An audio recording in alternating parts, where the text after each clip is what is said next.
build your tribe, build your following, how to internet better, how to grow your following, grow your tribe, grow your audience so that you can go out, do your thing, have your people to help, and work online, make an impact online, work offline, live offline, go be able to travel or do cool shit, whatever it is you want, or spend more time on the projects that you want, whatever it is you choose to do with your time. Welcome in, much love, Trav here.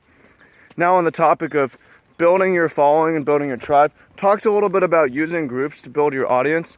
Now I'm going to go more in depth into, in this topic today, on the theory.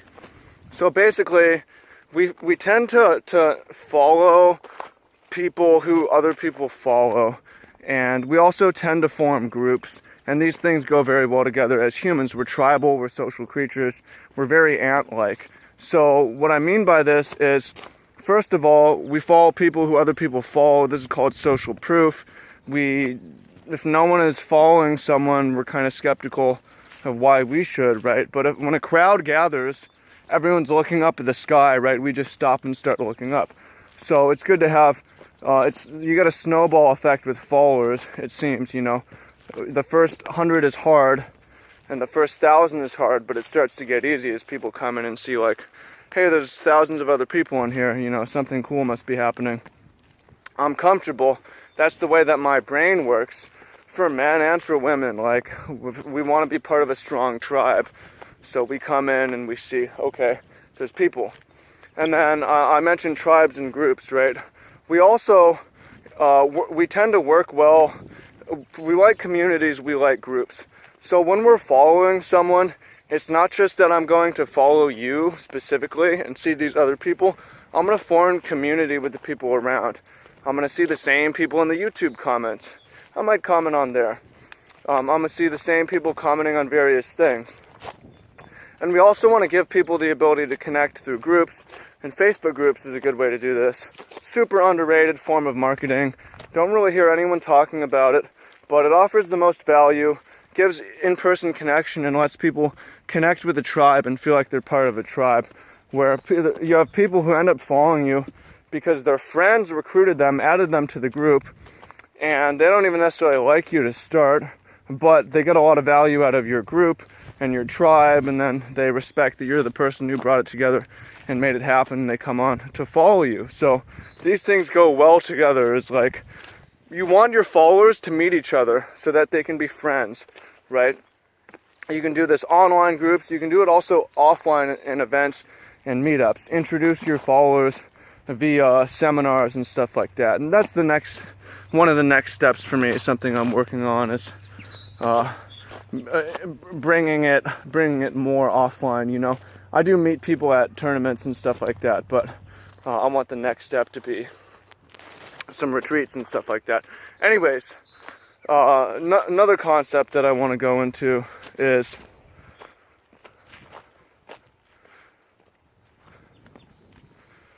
think for a moment here.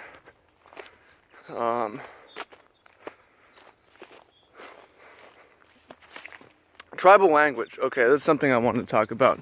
So the idea behind tribal language is you give people a feeling of being a greeting, you know, repetitive greeting or some phrases, certain language. You give people a little bit of identity. We tie our identity a lot to our language and our group language. And also you have certain phrases that you coin as yours, and when people hear them, they think of you. So an example of this is PewDiePie. Like, welcome it, hey, it's PewDiePie, whatever, you know, whether you like him or not, he's the biggest YouTube star, so we can learn a lot from him. And something he says is like, welcome in bros, and subscribe, become a bro, right?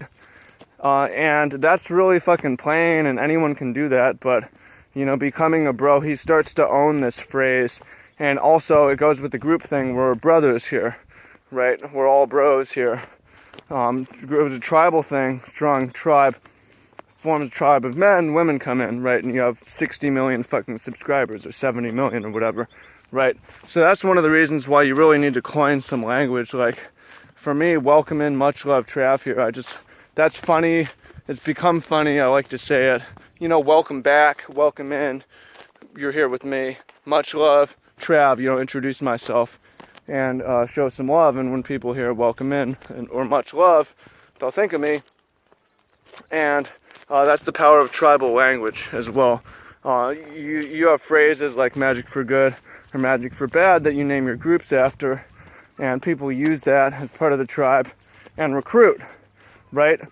Talked about this in the other discussion video of it, but like a good thing about having groups rather than just a bunch of people following you one-on-one, not only you have the social proof and you have people seeing each other, people getting more value out of meeting each other, and you have people recruiting new people, as I mentioned, so that's something that you can artificially increase, right?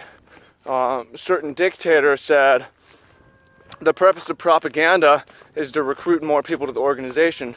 The purpose of recruiting people to organization is to produce more propaganda. It's like fucking cycling, right? And you don't need to take it to that extreme. Like, to me, the purpose is to add value and so on.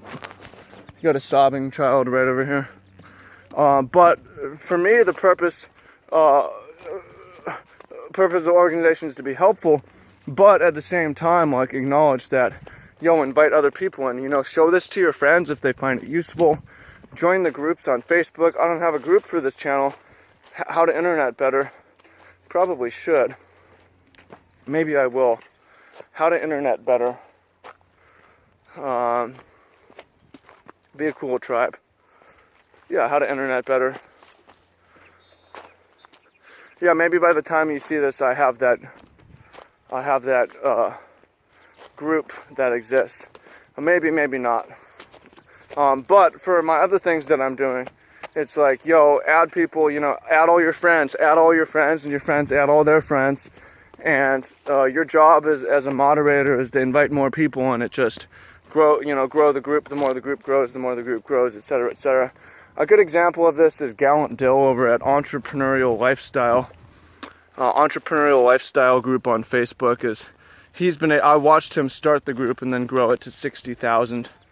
I was one of the first 500 people in there, and it seemed like, wow, this Facebook group is fucking blown up, and it's making mad money for him, and it provides so much value, connecting people, business, online, aspiring, how to internet type people to each other. So that's been really cool to watch. Anyways, moving on, exercise for you to take away is, what's your craft that you're doing on a daily basis? Who is your tribe? How can you help your followers connect to other followers and see each other, grow your group that way? What's your tribal language that you're using? And how are you using your content to recruit more people, to refer more people to your content, and help people help each other and help more people come in? So things to think about. Leave that in the comment.